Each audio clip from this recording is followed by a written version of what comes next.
Good morning. Now start chemistry. कल तक हमने किया था कॉपर धातु का निष्कर्षण शुरू किया था, तो शुरू से लेते हैं हम। कल बताया था कि 4 धातुओं का निष्कर्षण है, कॉपर, आयरन, एल्यूमिनियम और जिंक। पहला शुरू किया था हमने कॉपर का। कॉपर में बताया कि कॉपर पायराइट से तांबे का निष्कर्षण निम्न चरणों में करते हैं। आपने 4 चरण लिखे होंगे: एस का सांद्रण, भर्जन, विसैमजीकरण और शोधन। एस का सांद्रण कल हमने कर लिया है। चूंकि यह सल्फाइड एसिड है, इसलिए इसका सांद्रण जहाज पलवन विधि में करते हैं। कैसे करते हैं, पूर्व में विधि आपको अच्छी तरह बताई जा चुकी है। बोर्ड में इतने पूछेंगे कि कॉपर पायराइट का सांद्रण किस विधि के द्वारा करते हैं, आंसर क्या लिखेंगे? जहाज पलवन विधि के द्वारा। दूसरा स्टेप है भर्जन।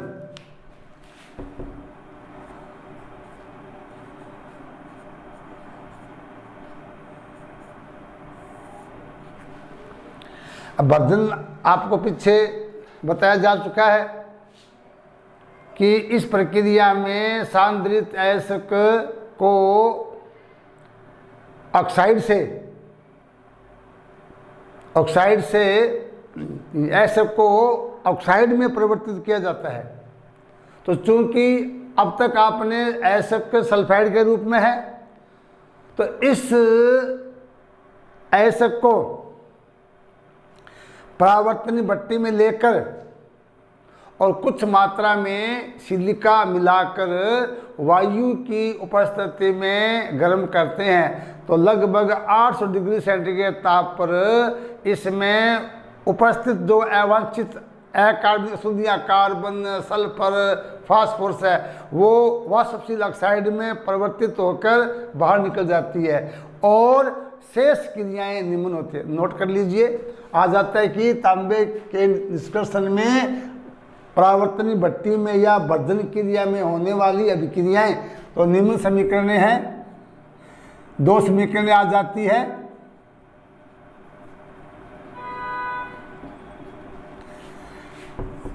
CuFeS2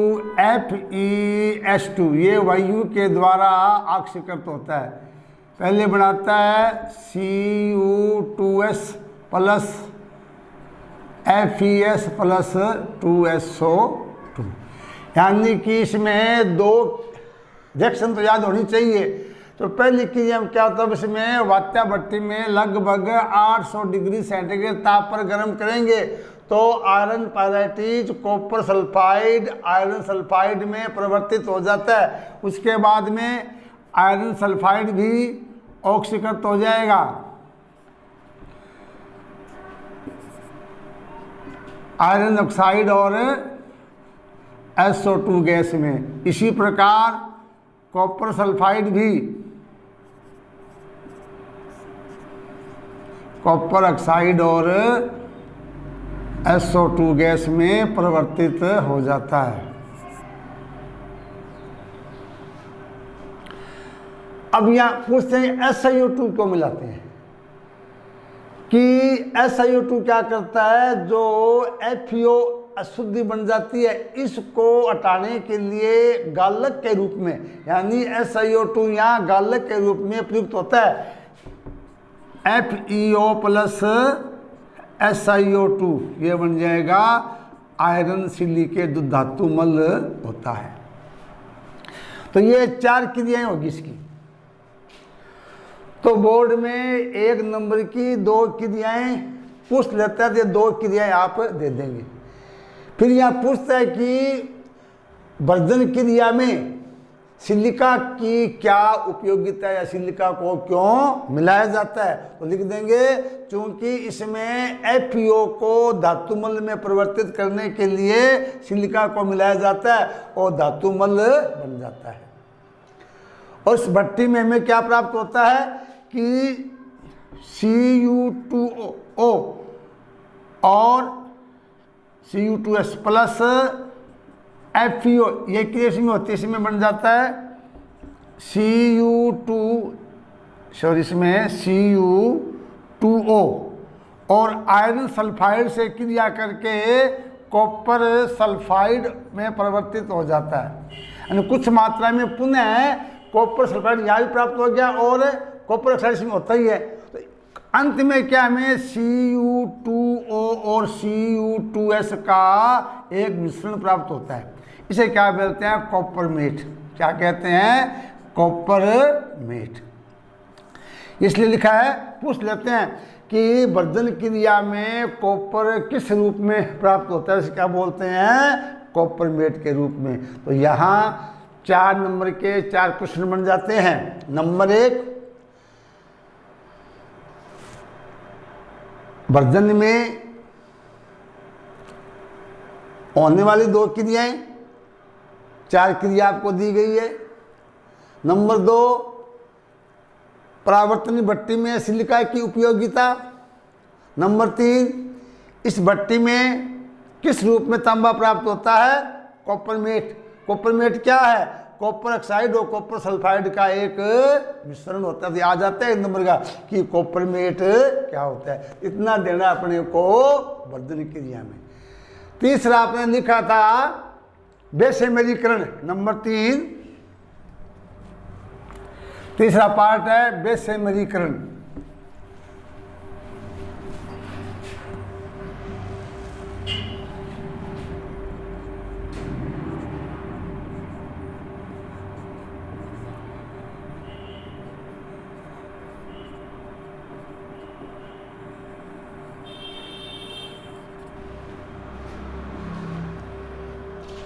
इस प्रकार जो हमने कॉपरमेट प्राप्त किया है, इसको एक नाशपाती आकार की भट्टी के अंदर गर्म करते हैं, जिसका नाम होता है बेसेमर परिवर्तक।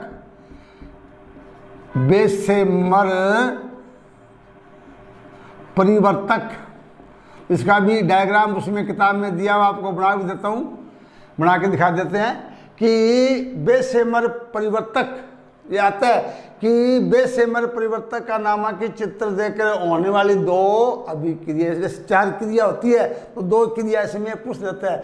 तो बेसेमर परिवर्तक क्या होता है, एक नाशपाती आकार की भट्टी होती है जिसकी बनावट इस प्रकार होती है।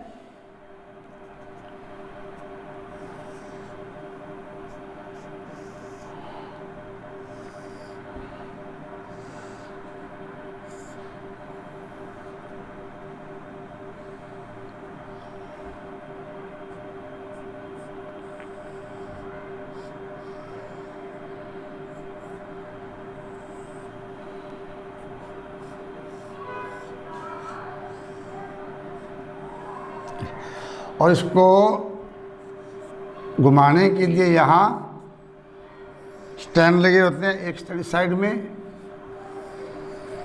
और एक स्टैंड साइड में।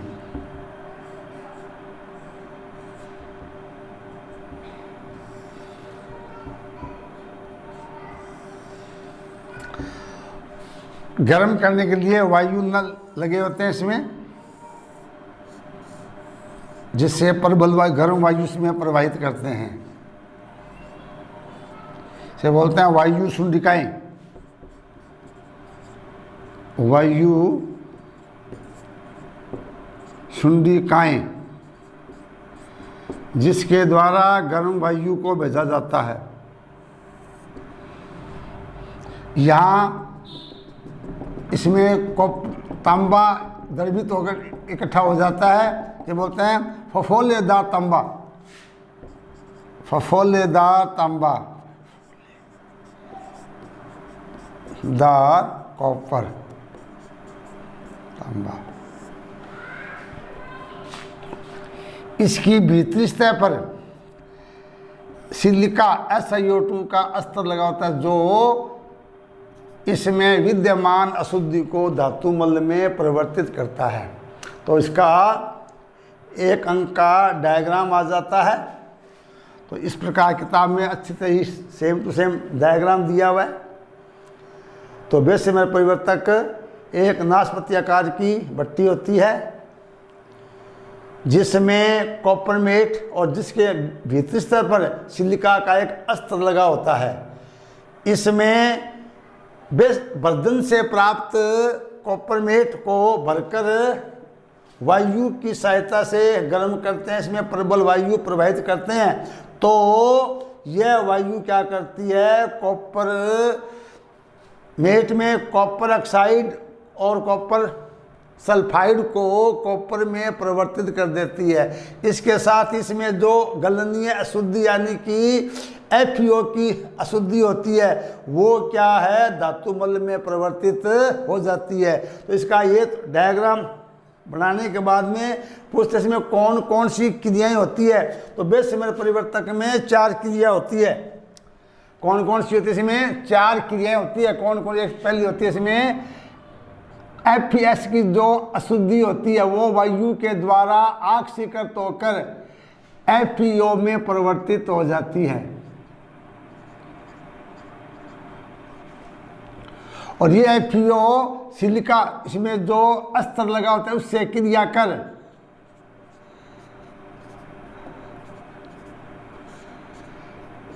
FeSiO3 धातुमल में चेंज हो जाता है। उसके बाद में कॉपर सल्फाइड ऑक्सीकृत होकर कॉपर ऑक्साइड में परिवर्तित हो जाता है।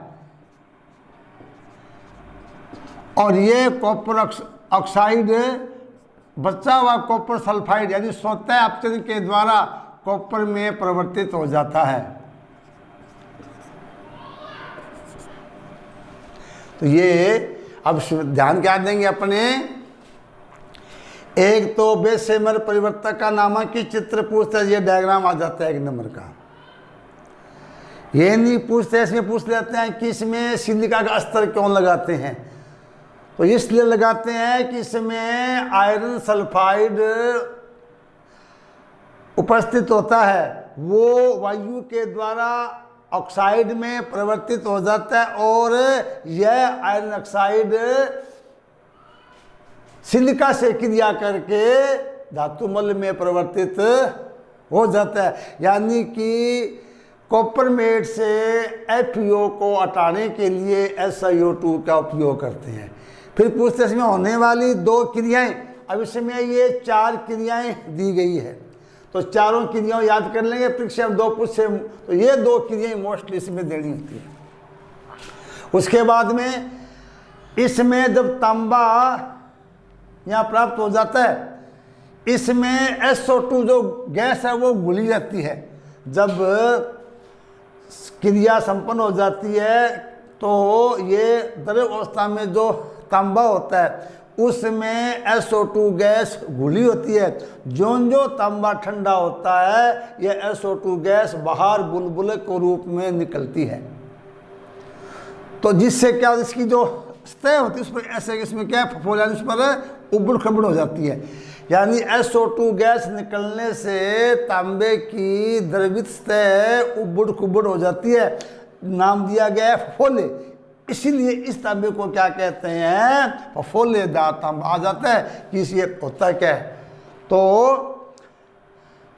बेशमर परिवर्तक में द्रवित तांबे में घुली हुई SO2 गैस बाहर बुलबुलों के रूप में निकलती है तो फफोले के अनुसार संरचना बन जाती है। इस प्रकार प्राप्त तांबे का नाम दिया गया है फफोलेदार तांबा। तो चौथा था शोधन। तो शोधन के लिए क्या करते हैं, विद्युत अपघटन विधि का मिलाते। नंबर 4 शोधन।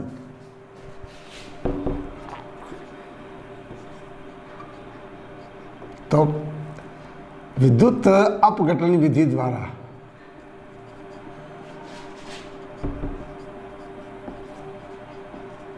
बस। और इस विधि का वर्णन हमने पूर्व में कल ही बताया था धातु शोधन में।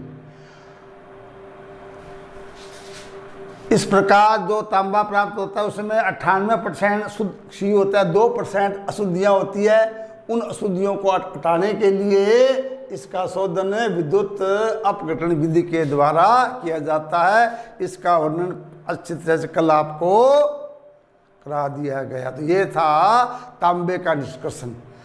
हम दूसरा लेते हैं आयरन। नंबर 2 Fe का निष्कर्षण।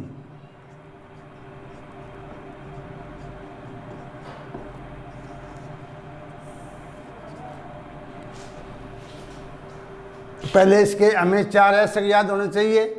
पूछ लेते हैं, शुरू में मैंने बता दिए थे कि इन 4 धातुओं के ऐसे याद कीजिएगा। अब इसके कौन कौन से ऐसे का आपको याद होने चाहिए? Fe2O3 नाम आपको याद होगा, haematite. Fe3O4 magnetite, FeCO3 siderite और Fe2O3 3H2O लिमोनाइट। ये मैंने इसके आयरन के ऐसक लिख दिए हैं। तो 2 ऐसक आपको पूछ लिए जाते हैं। अब इन्हीं लोहे के अधिकांश ऐसक ऑक्साइड के रूप में ही है, इसीलिए इनका जो लोहे का जो निष्कर्षण है, जो लोहा प्राप्त किया जाता है, वो इन्हीं हेमाटाइट का विशेष रूप से उपयोग करते हैं, जिसमें सिडेराइट भी मिला होता है। तो लोहे का निष्कर्षण हेमाटाइट्स के द्वारा निम्न चरणों में किया जाता है। जैसे कल कोप में क्या बताया, ऐसक का सांद्रण, तो यहाँ भी नंबर 1 वही सांद्रण आएगा। नंबर 2 वर्जन, यहाँ भी नंबर 2 वर्जन। नंबर 3 क्या आएगा इसमें? परगलन। इसमें देखो 3 चरण है। लोहे के ऑक्साइड से लोहे का निष्कर्षण निम्न 3 चरणों में करते हैं। पहला होता है सांद्रण, दूसरा है वर्जन और तीसरा है प्रगलन। इसमें 3 चरण है। पहला है सांद्रण। चूंकि आप जानते हो लोहा चुंबकीय होता है, इसलिए लोहे के ऐसे का सांद्रण चुंबकीय विधि के द्वारा करते हैं। अब चुंबकीय विधि में कैसे करते हैं आपको पूर्व में अच्छी तरह से बताया गया है कि बारीक पीसे हुए ऐसे को चुंबकीय पहिए से गुजारते हैं। जो लोहे के कण हैं वो चुंबक की ओर आकर्षित होते हैं, वो पहिए के पास में गिर जाते हैं, और जो घुली हुई अपद्रव्य है, अधात्री या अशुद्धि है, वो दूसरे पात्र में दूर ढेर हो जाती है। इस प्रकार इसका सांद्रण कर लिया जाता है। तो याद रखिए, लोहे के ऑक्साइडों का सांद्रण चुंबकीय पृथक्करण विधि के द्वारा करते हैं। Number 2 version. जैसे कॉपर में किया आपने, ऐसी लोहे की ये जो सांद्रित ऐसक है, इसको परावर्तनी भट्टी में लेकर गर्म करते हैं। तो ऐसा करने से इस निम्न क्रियाएं होती है। जैसे FeCO3 ये किस में परिवर्तित हो जाता है? फेरिक ऑक्साइड और कार्बोनेट में।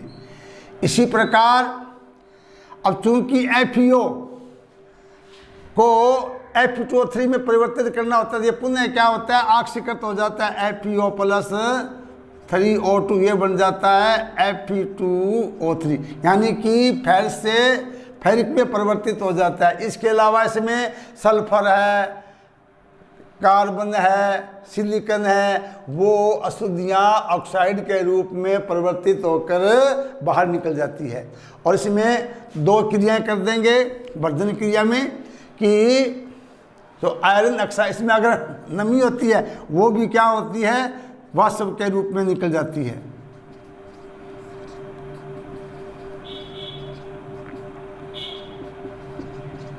इस प्रकार वर्जित ऐसक में लोहे के ऑक्साइड ही बचे, यानी फेरस से फेरिक ऑक्साइड में परिवर्तित हो जाते हैं।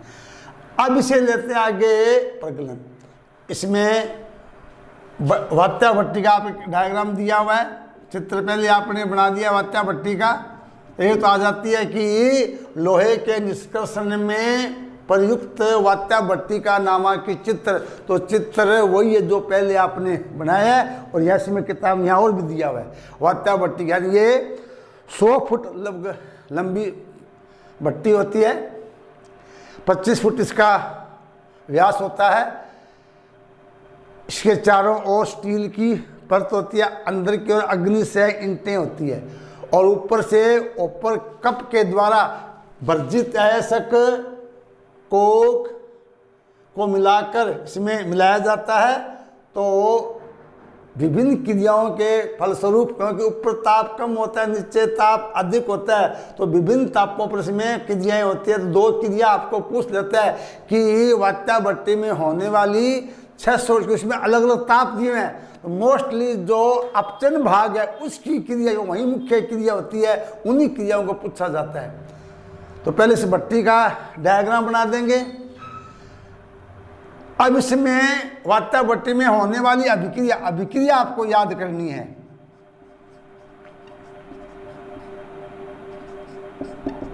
तो इसमें पहले कार्बन क्या होता है, वायु से क्या बनाता है, CO2, और CO2 कार्बन से पुनः कार्बन मोनोऑक्साइड में परिवर्तित हो जाता है।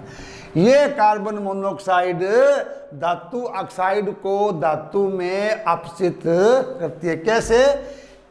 Fe2O3 प्लस CO, पहले क्या बनता है, Fe3O4 प्लस CO2, दूसरे चरण में Fe3O4 फिर carbon monoxide FeO plus CO2, और तीसरे चरण में FeO plus CO, change Fe plus CO2। तो ये इसमें होने वाली अभिक्रिया है। वात्याभट्टी में होने वाली 2 क्रियाएं पूछते हैं, तो मैंने आपको 4-5 क्रियाएं दे दी है, क्योंकि इसमें मिलाते क्या है, वर्जित, इसमें क्या होता है, वर्जित अयस्क